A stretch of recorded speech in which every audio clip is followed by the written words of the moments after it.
Hello friends, in this session I explain about input and output in C programming.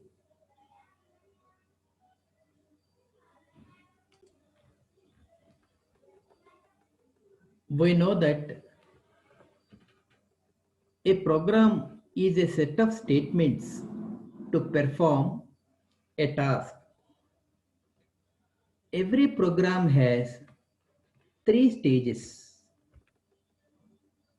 input stage, process stage, output stage.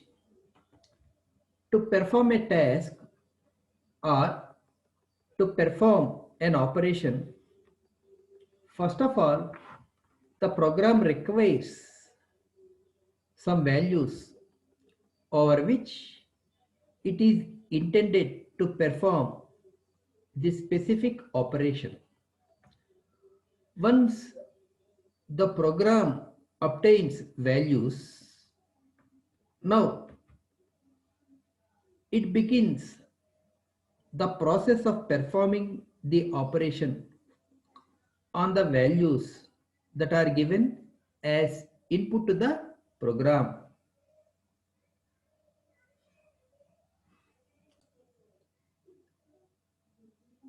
When the specified operation completes over the input values, then the program produces the results as the output. So, broadly speaking, every program is having three stages. One is input stage, the other is process stage, and the output stage. Now, how to give values to a program as input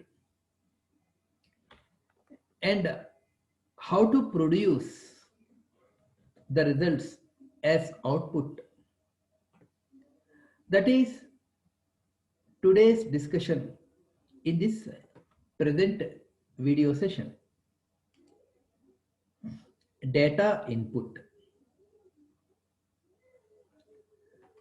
While performing a task, a program may require one or more variables for which values are assigned. We already know that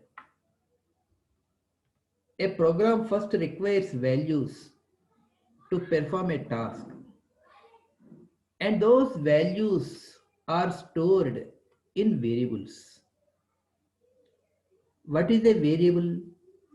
A variable is nothing but a memory location that may hold some value or which the program performs a specified task.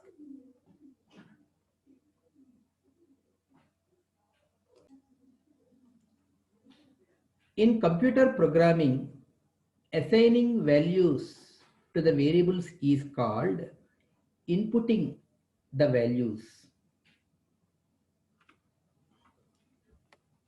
In C programming language, there are three ways of assigning values to a variable.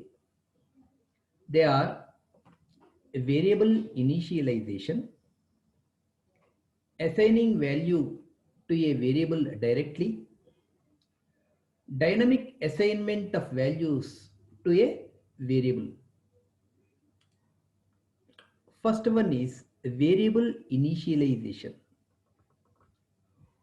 We know very clearly that a program first has to declare a variable before its usage.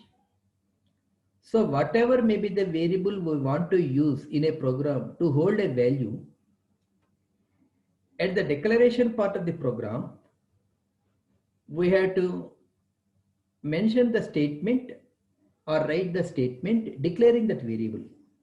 For example, int x. This declares a variable with the name x with the data type integer int. But if we write the statement only as int x, it just declares the variable x as integer variable, and initially it does contain no value. But here, while declaring the variable x as integer, we are also assigning a value to the variable x.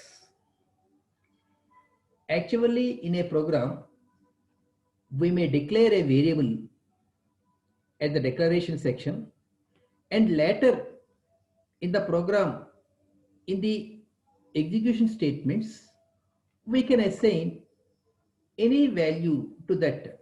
But here, by the time we are declaring the variable x, we are also assigning the value to the variable x.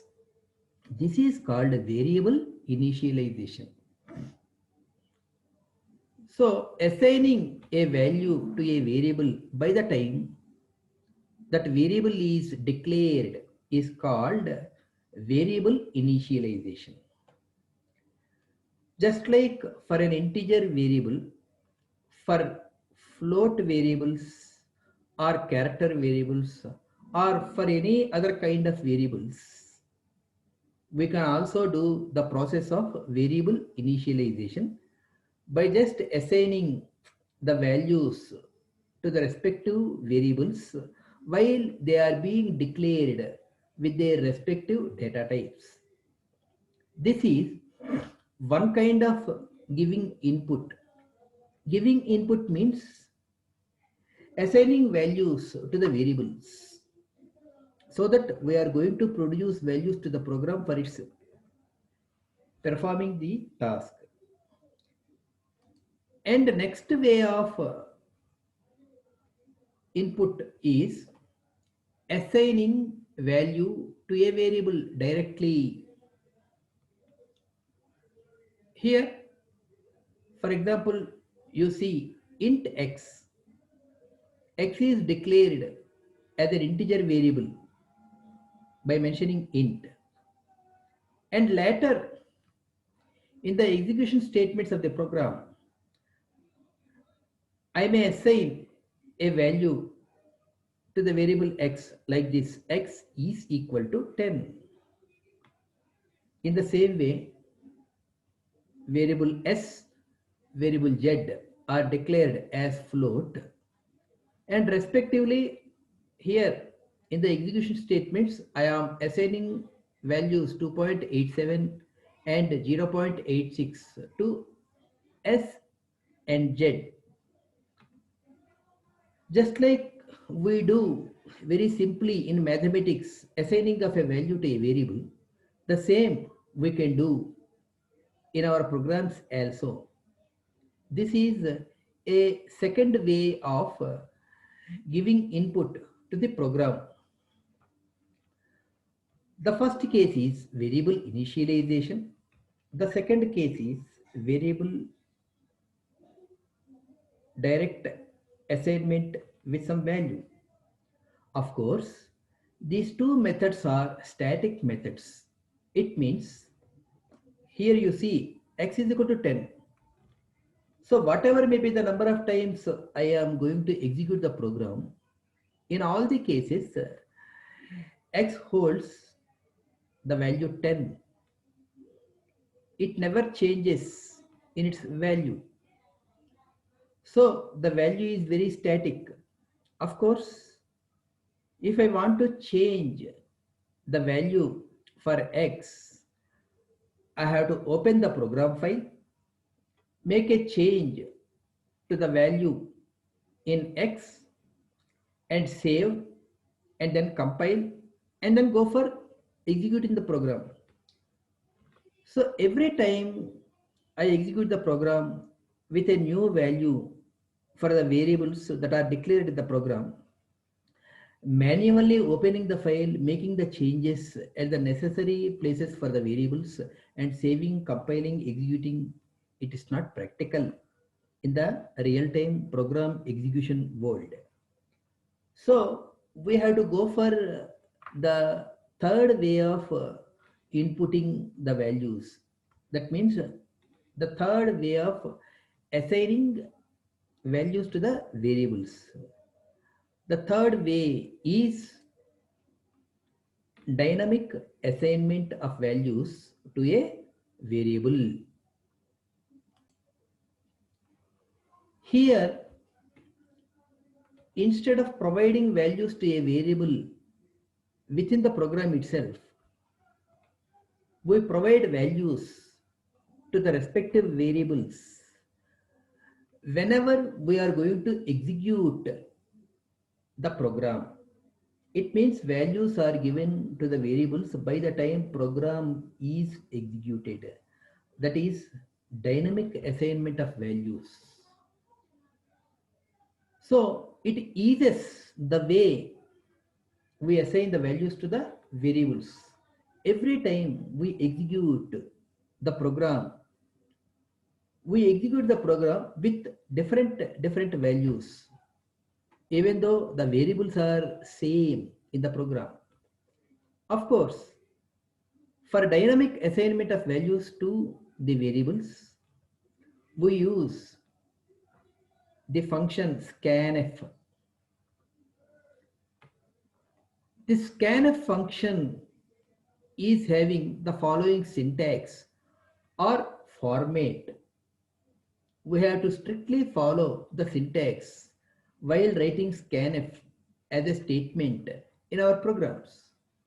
So the syntax is scanf control string. We know that a string must be enclosed within the double quotations, comma, variable name prefixed by the symbol ampersand. So these two are the parameters for the function scanf enclosed within the double quotation brackets. And this is the statement. So this terminates with semicolon.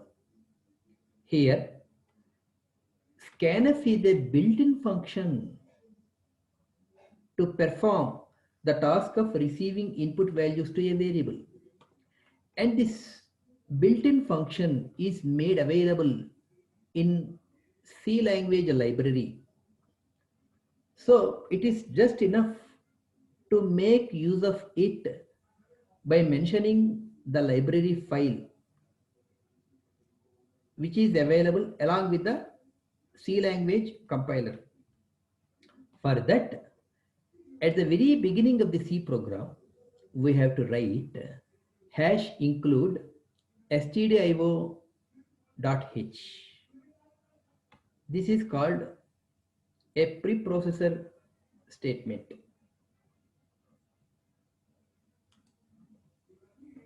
This is the detailed look at the scanf function. Scanf, it is the name of the function. Control string, it tells what values are to be assigned to the variable. Control string has the control over the way while taking input and assigning values to a variable. For example, I am going to read values for an integer variable. And while running the program, I should not give real valued numbers. If I do so, this control string prompts an error message. Or I should not give a character value or a string value. And now here, variable name, it tells variable name which holds the input value.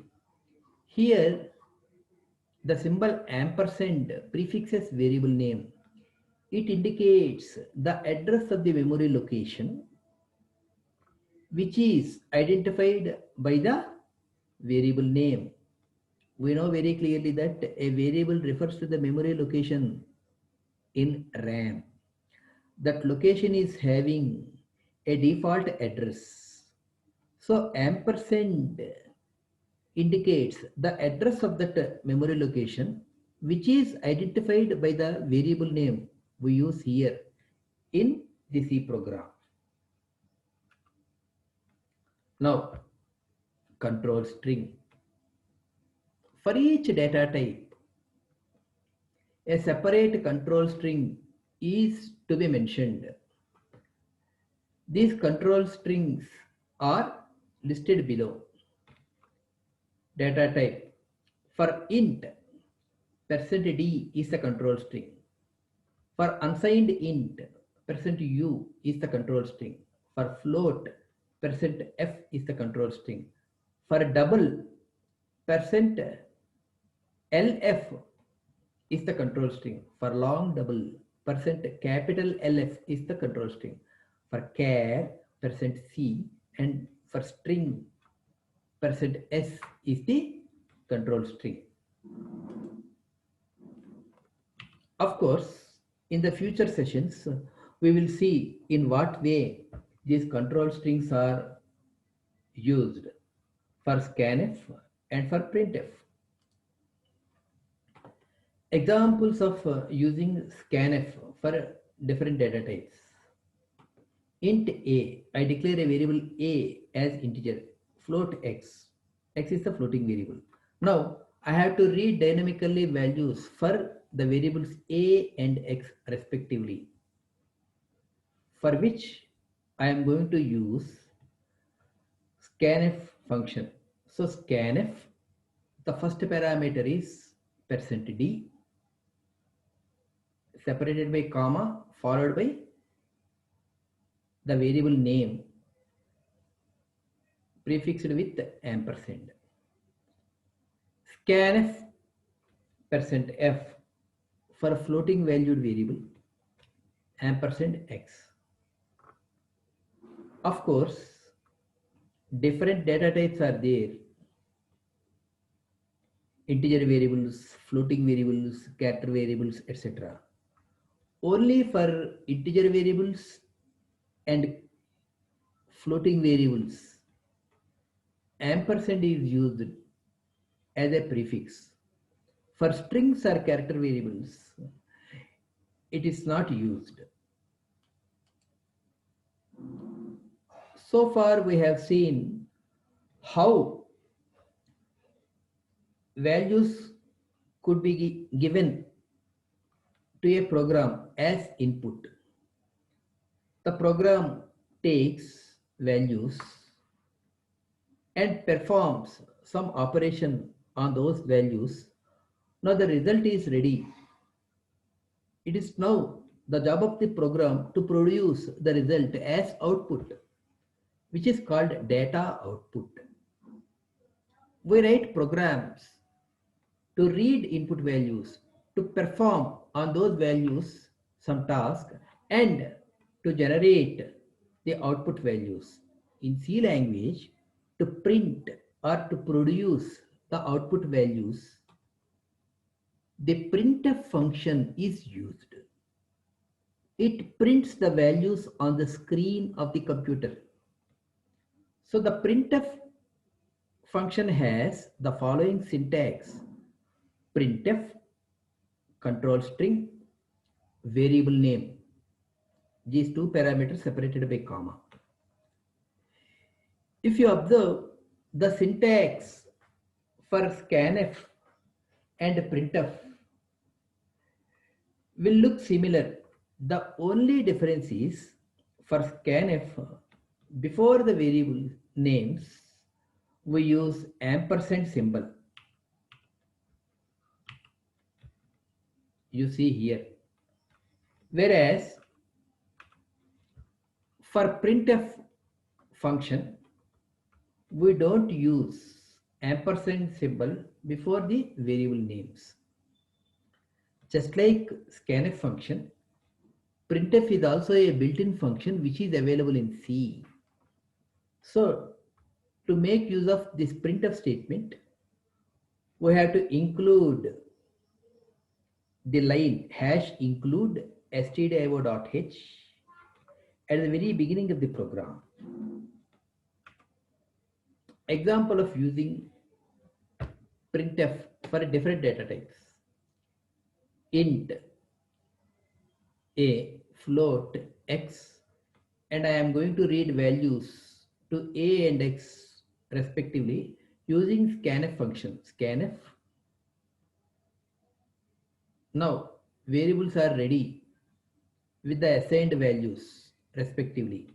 Now I am going to print these values using printf statement. So printf %d comma a, printf %f comma x. So these two statements prints the values that are available in the variable a and in the variable x respectively.